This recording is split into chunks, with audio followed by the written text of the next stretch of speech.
So greetings from the woodlands of Pennsylvania once again. And as you can tell by the title of the video, it's time for another Bigfoot in Pennsylvania story. So today, I am pretty close to home. That's one reason why I chose this video. Just kind of intriguing that it's like literally in my home area. Later on, I'm going to read you the article from the book I have. It's called Bigfoot in Pennsylvania, the book as well. And yeah, it's from Womelsdorf, Pennsylvania, here in Berks County. And if you've ever sent me mail, the name of that town might sound familiar. That's the town where I used for my mailing address, where I have my post office box at. So yeah, a little bit of a different story today too. The article, most of our stories don't have a conclusion. The sighting or whatever it was remains a mystery. This article has a conclusion to the story, but it's one that the author of the book brings into question, which I think he does so with some accurateness as well, though. So we'll talk about that later. But I'm a little bit southeast of the actual area where this took place. That's because I'm in a section here, what's called William Penn State Forest, some public land, where the story actually took place. Is all private land. So, but I'm within like 5 miles perhaps of the actual area. So this will work. So we are still in the midst of the fall colors. It's a beautiful day out here. October 28th, I believe it is. Good day to tell a Bigfoot story. Alright, but yeah, look at that, it's just beautiful. The sun shining through there. Alright, I think I'm gonna keep heading uphill a little bit. I'm gonna find a spot to sit and read you the actual newspaper article. I'm gonna try and find a nice, comfortable log to sit on. And I'll read you a story, like I said. I think there's actually a trail just up ahead here.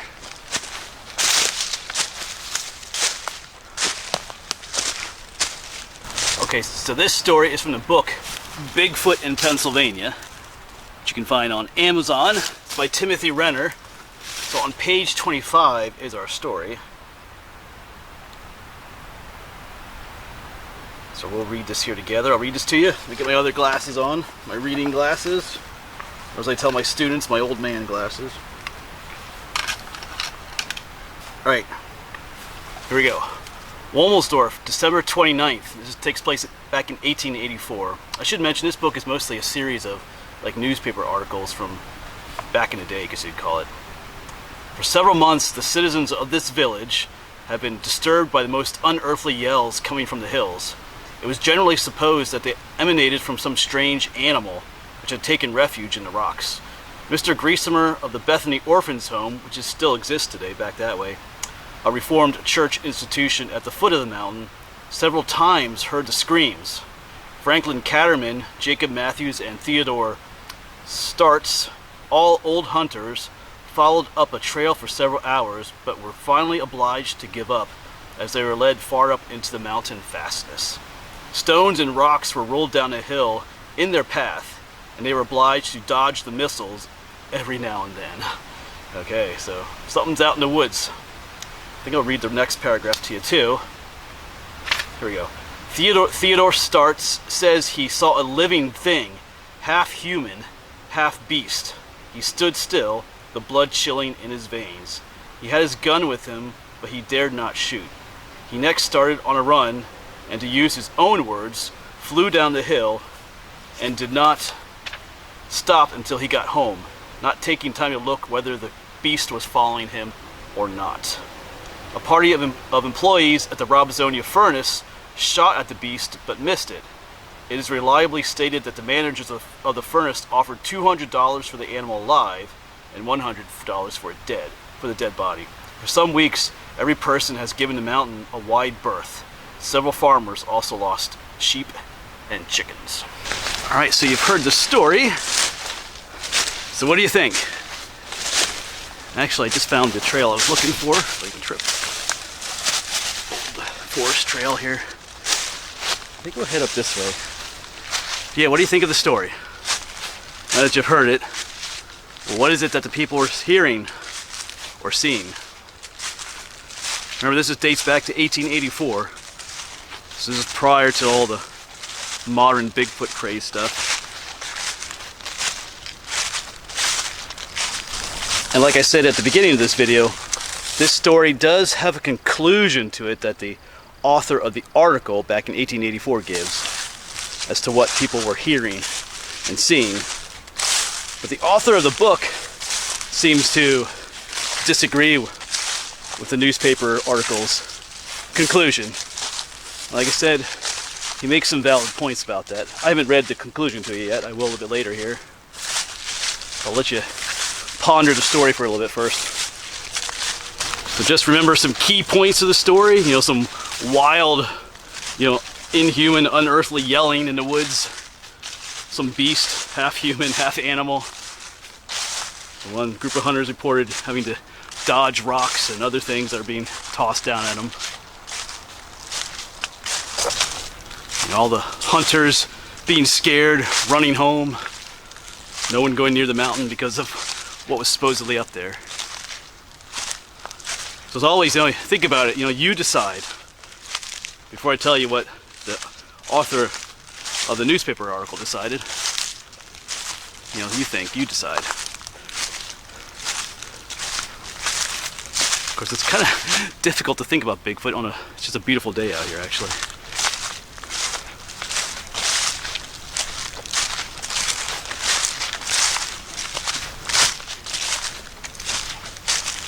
Alright, but now I'm looking for another nice log to sit on to tell you the rest of the story. I kind of agree with the author of the book that the conclusion of the newspaper article seems a bit inconclusive. Or not inconclusive, but I don't know. But when people are out in the woods, sometimes your eyes play tricks on you, or you just, things like that. So it's hard to say sometimes.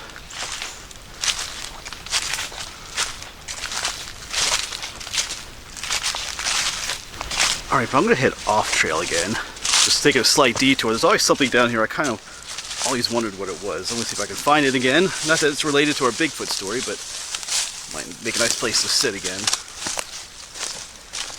It vaguely reminds me of the Bigfoot story that I'm telling you. Let's get down here, see if I can find it without tripping and rolling down the hill here. Alright, so we did find it again here. It's just up ahead.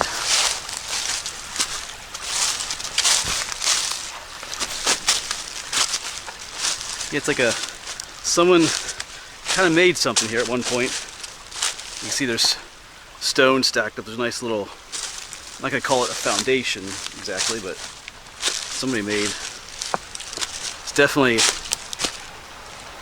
man-made right here. You can definitely see the circular imprint, and that stone up there has been stacked. That's not natural.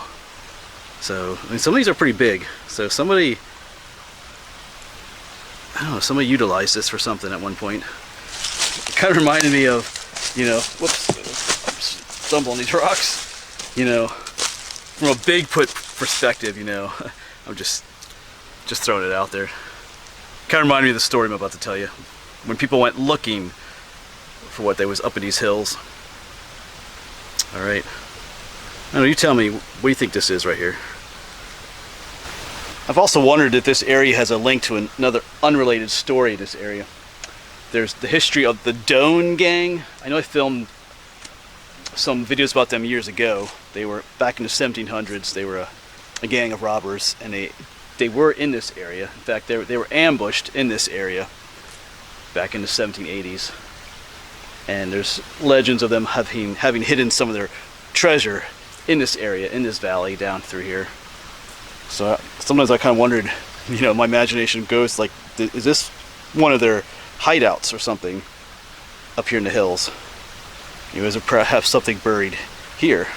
I know I'm getting off, the Bigfoot subject, but yeah, just kind of, because that's how I found this site when I was making one of those videos years ago. I kind of just walked up here and I found this. Anyway, I'm going to find a place to sit here and I'm going to tell you the rest of the story. Alright, so now I'm going to read you the rest of the story, the last paragraph in this story. I haven't told you the title of this story yet, because that kind of gives away what potentially they found in here.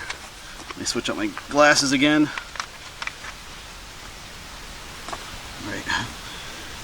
Alright, here's the last article. I'll tell you, today the mystery was cleared up. A party of Womelsdorf hunters scoured the mountain. They found human footsteps in the snow, which they tracked to a rude hut, a charcoal burner's deserted cabin. Here they found a young woman, probably 25 years of age. She was thinly dressed, her surroundings were uncouth, and she appeared much frightened. She had a wild and haggard look, and who she is, no one knows. She will probably be removed to the poorhouse. It says that she threw stones down the mountain and yelled to scare the people away. She is of muscular build, and many think she has been following this kind of life for years, judging by her general appearance. She has shown the strength of an Amazon, and the people have decided to let her alone until the authorities take her in charge. So what do you think about the conclusion to that story? Because the title of this article is called "A Wild Woman Found." So is that indeed? So when people were hearing those yells and having stones thrown at them and stuff and all that kind of things, you know, something half human, half beast, is this young woman what they were seeing? You know, is it possible? Like I said, sometimes people's imaginations run wild. You know, if you just saw someone up in the woods, you know, you might, without getting a clear look at them, you might think that there's something that they're not. I don't know, but I'm going to read you what the author of the book says. There's like a footnote here. I gotta find it and I'll get back to you. Let me tell you what he says. Because before I read to you what he says, you know, obviously you can let me know what your own thoughts are. But I'll read to you what he says. I believe this footnote or this end note is from the author, I believe. Of course, it mentions that this was from the Times, Philadelphia, December 30th, 1884.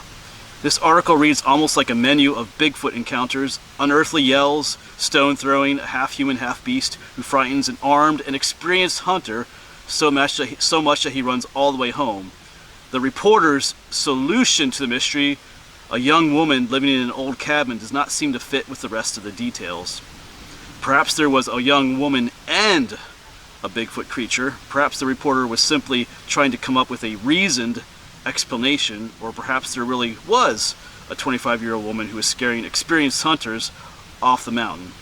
If it is the latter, she must have been quite a sight to see.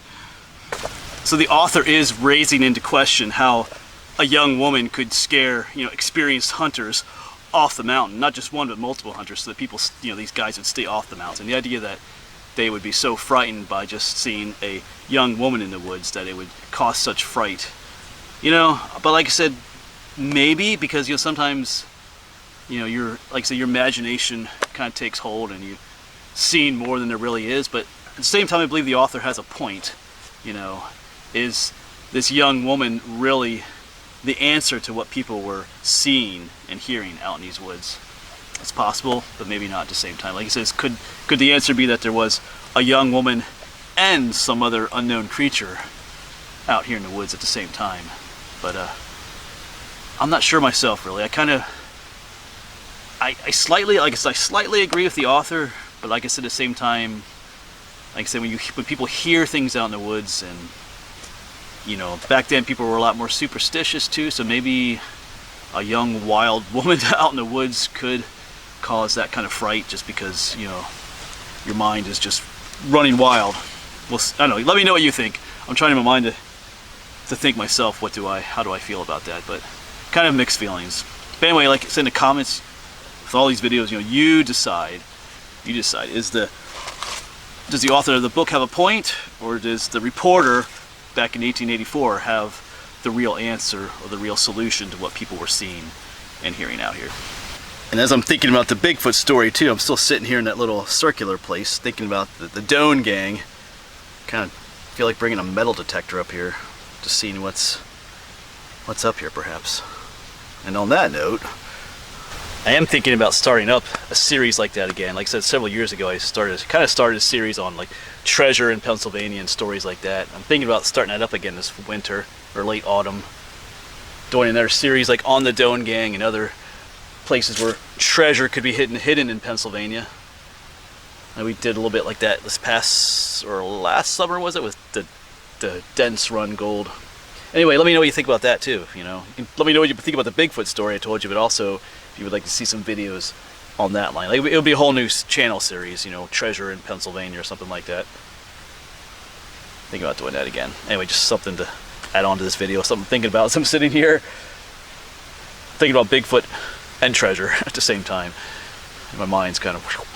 Alright, well, I'm going to say farewell to my mystery spot here. Once again, you can let me know what you think about this spot. I mean, I said it's like it's clearly man-made. Someone's been doing something here. But anyway, that's something else I'm asking you. There's all kinds of stuff you can let me know in the comments. But anyway, I'm going to start heading down the hill again to where I parked. Because now that I think about it, I wonder if that circle area could be Native American in origin too. I know this has nothing to do with Bigfoot. My mind is just wandering though, because just over that way, several years ago, I found some interesting stone mounds that were roughly the shape of, you know, a people-sized human mound. Almost looked like there was like two of them, almost like they could have been like a burial ground. You know how they would bury someone and lay like a cairn of rocks on top of them. Anyway, mind's just thinking. All right, anyway, I'm still heading down the hill to where I parked. So quite a lot of possibilities on this little adventure. You know, we talk about Bigfoot or wild woman, we talk about treasure, the Doan gang, and then talk about Native American burials. So anyway, interesting place out here.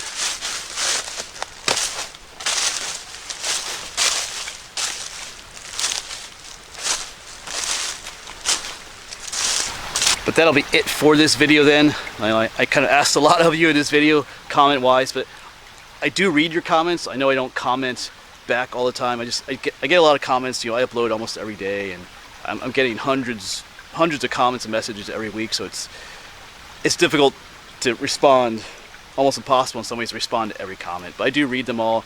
I appreciate the info, most of the info that I get. Some people, I do get some negative stuff sometimes, but that's the way it is. But yeah, I read your comments. If your comment gets liked, it's probably from me. That's kind of like my way of saying I read your comment. So anyway, but like I said, I'd love to hear from you guys. Just your different ideas about some of the things I mentioned in this video. As always, thanks for coming along, and hopefully we'll see you on the next one.